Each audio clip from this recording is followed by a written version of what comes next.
Justice for Mohbad. Justice for Mohbad. We need justice.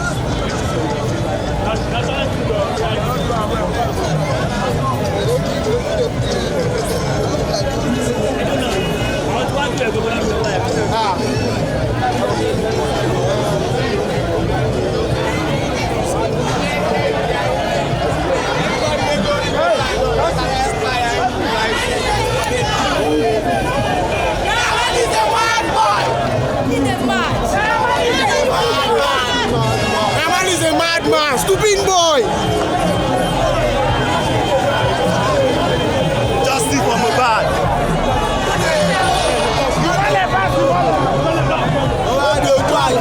Hey, Imole!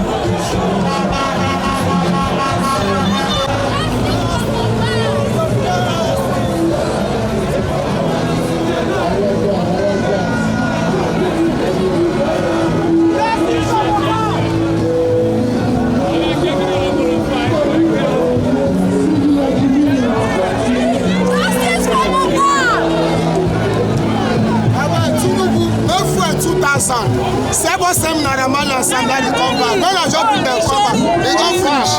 Maybe I just send Naira Marley come. Naira Marley go punish you. When they don't for 2,000, who go kill Naira Marley? Anywhere he dey, anywhere he dey, he go die.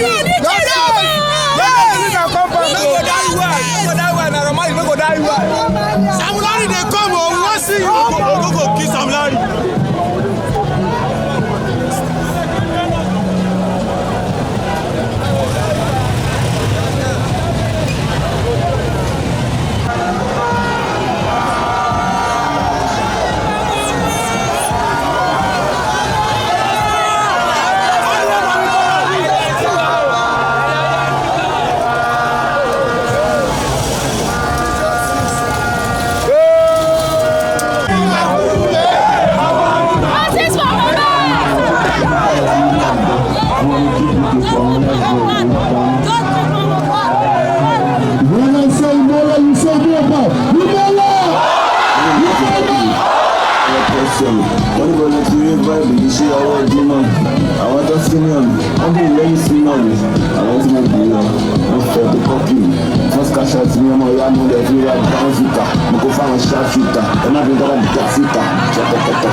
Hello, on this camera, justice for Mohbad. You hear me? They don't fuck up.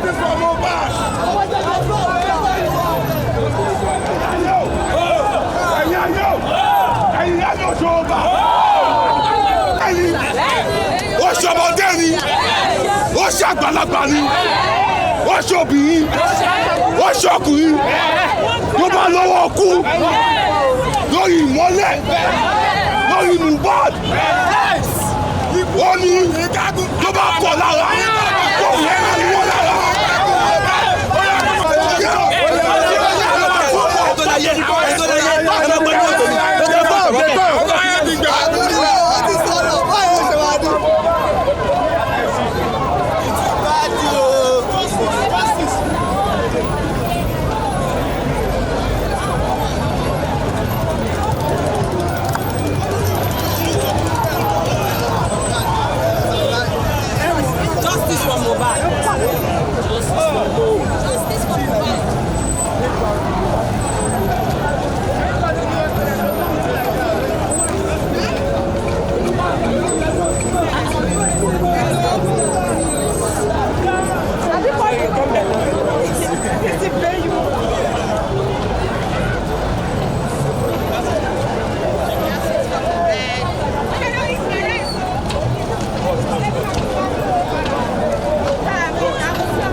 Friday.